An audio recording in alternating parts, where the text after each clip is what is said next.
هذه القصيدة لأبو بكيل الشيخ سعد الحاج، مقدمة من محبيه وربعه وكافة رجاله. فيه منها جسن ينزع من البحر الدرر، ما يسرد اللقى فيه معنى جزيل.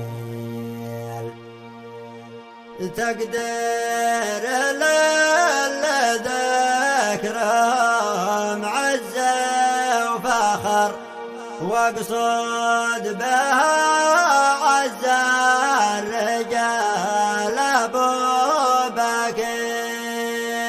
منها جسن ينزع من البحر، حصريا على قناة أبو محمد القهري للإنتاج والتوزيع الفني.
حصريا على قناة أبو محمد القهري للإنتاج والتوزيع الفني.